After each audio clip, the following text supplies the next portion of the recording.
everybody. Welcome back to my channel. My name is Maureen O'Connor from Quilters Heaven in Northbrook, Illinois, and I am the Opinionated Quilter. I'm going to skip my opinion today because I'd like to show you a few things that I have finished piecing from earlier episodes. I did an episode on the Hunter Star planned, stash, and scrap.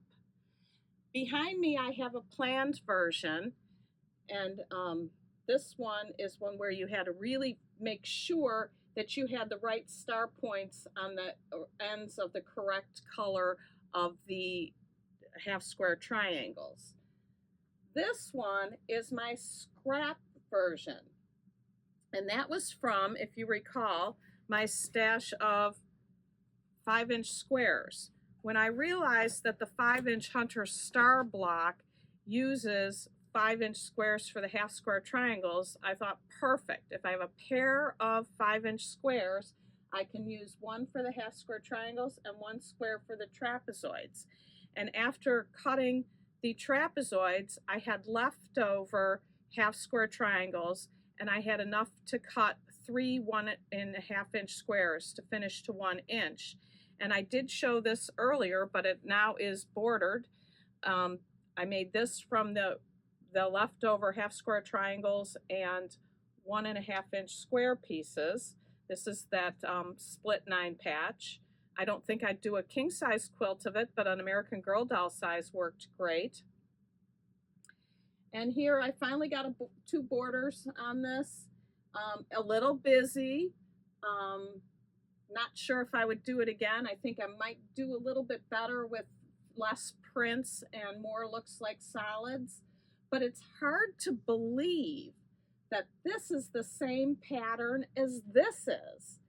It just blows my mind that you can do the same pattern with different fabrics and how different they can look. Anyways, the Hunter Star is a lot of fun, and I encourage you to give it a try. The other thing I want to show you from our Make Your Own stripe, and we did a Halloween stripe table runner.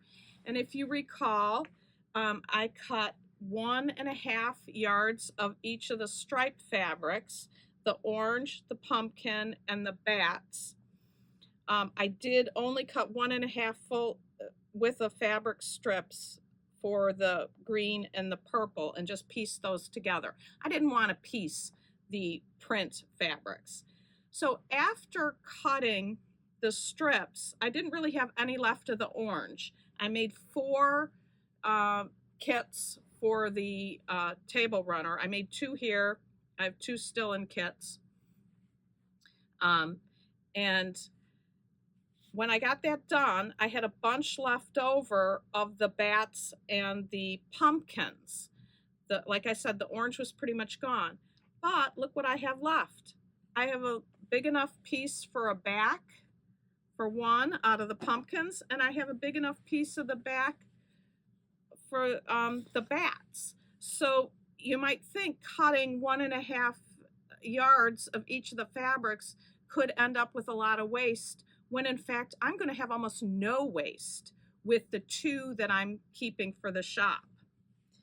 The other thing with the Easy Stripe Table Runner is that you have those waist triangles that you have to cut off, and you get 4 from each one that you make.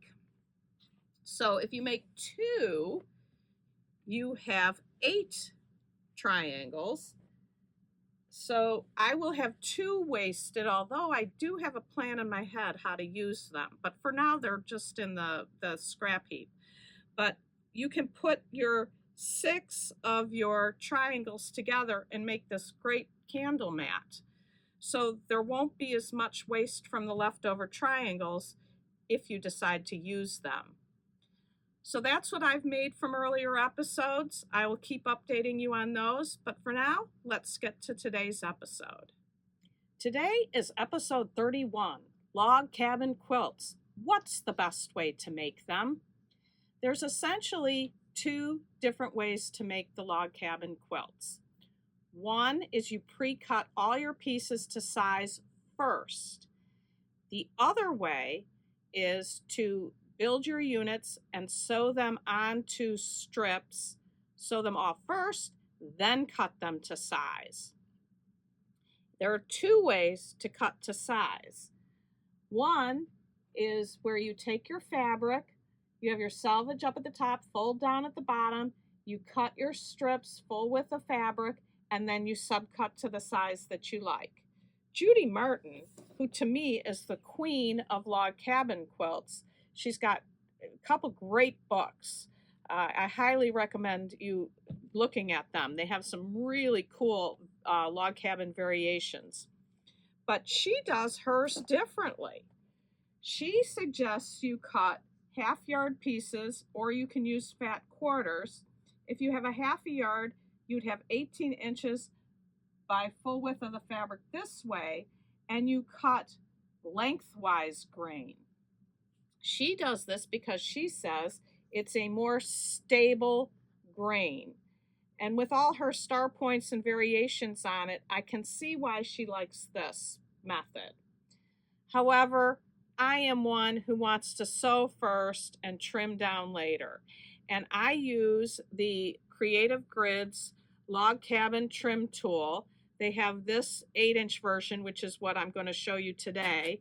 They also have a 12-inch version, and they have a 10-inch version. Now, behind me, before I go around and show you how to piece it, I just want to show you this log cabin quilt that I did, and this is all with stash. Well, I shouldn't say all with. The colored part is all stash. This was all the same fabric, which I had to take from the store.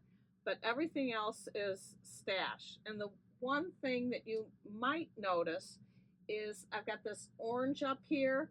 That was the one color as I stood back and said, oh my word, that just sticks out.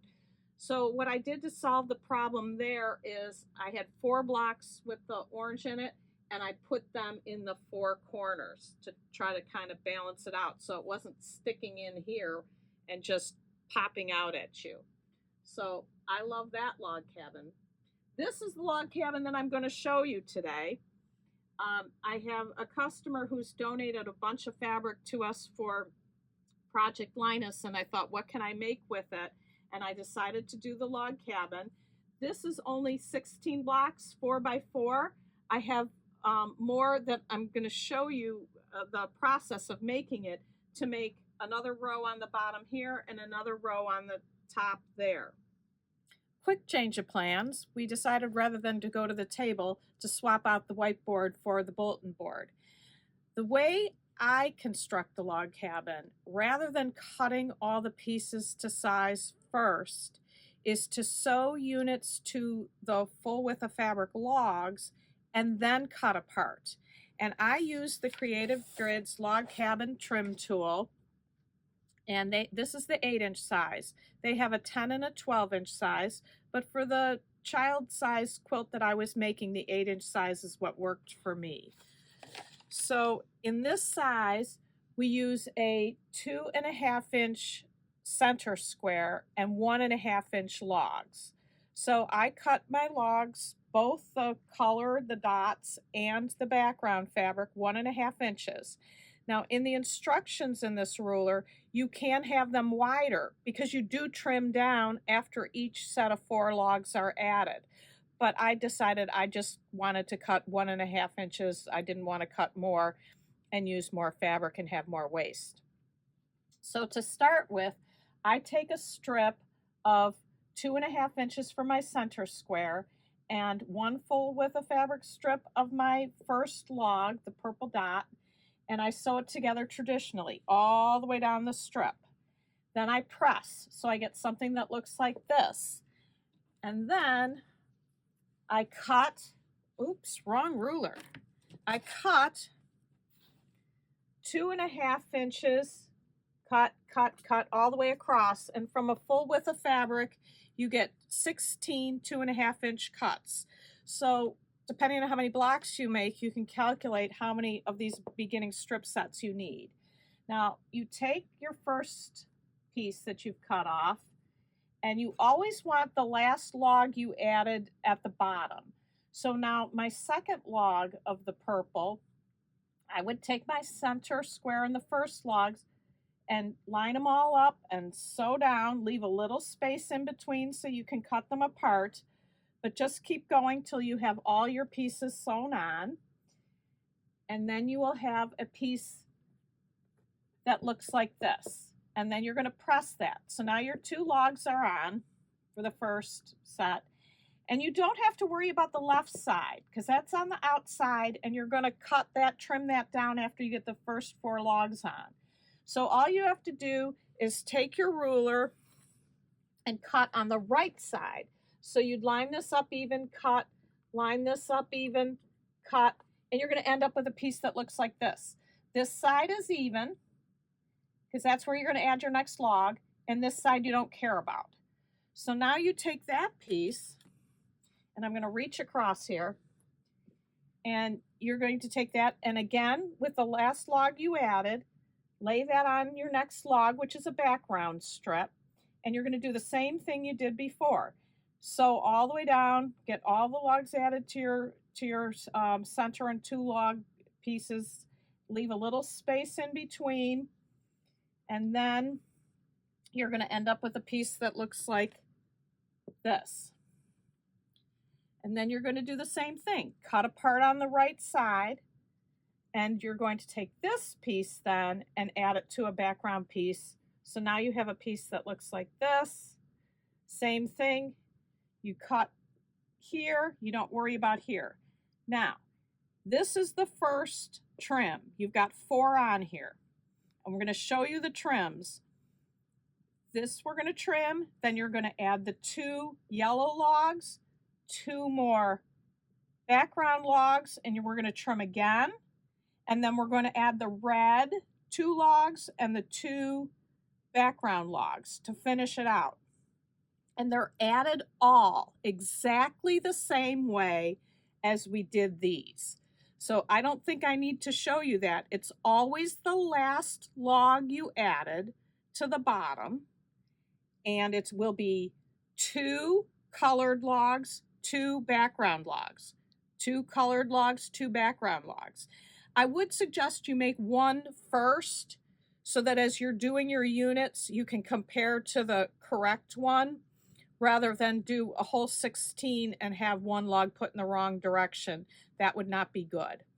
So I'm going to take these off the board and show you how they get trimmed. What I want to point out before I start is on this ruler, there are 3 separate squares, and these each go on the center green square. The first round, this one goes on. The second round, you go on top of the green here, and on the last round, the green is on top of here. So let me pull these off and show you how they're trimmed. Now I have my first square on top of the green, and I just go ahead and trim. If there was anything excess up here, I would trim it, but there isn't, so I'm good. If you used a wider strip, you would have extra. Turn it around, put the square again on your green, center square, whatever color yours is. Trim, trim. Now this one would be ready for the next round, which in mine is the yellow. So now I've added all the yellow and the 2 more background logs. And rather than using this square, I now come to the middle square on top of the center square. And we're just going to do that again. Really simple, really easy. Besides the traditional log cabin, this ruler also shows you the courthouse steps version and the half log cabin. So it is a more versatile ruler than just one thing. Now these are ready for the red log. Now we got the 2 red logs on and the last 2 backgrounds. And last time, now we're in the center, very center square. And we're going to trim these up.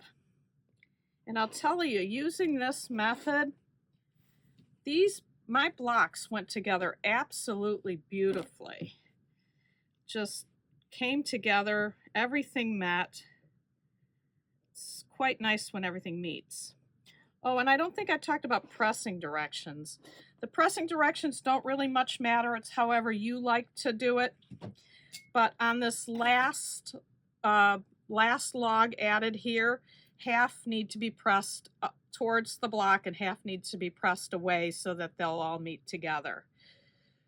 So very simple, easy log cabin. The one thing that I would want to say is, what's the best way to make a log cabin? However you like to make it. You want to cut your pieces all the size first, full width of fabric, lengthwise grain. You want to sew the units to the full width of fabric log. However you like to do it is the best way to do it. Remember to like, share, and subscribe this video. And until next time, happy sewing!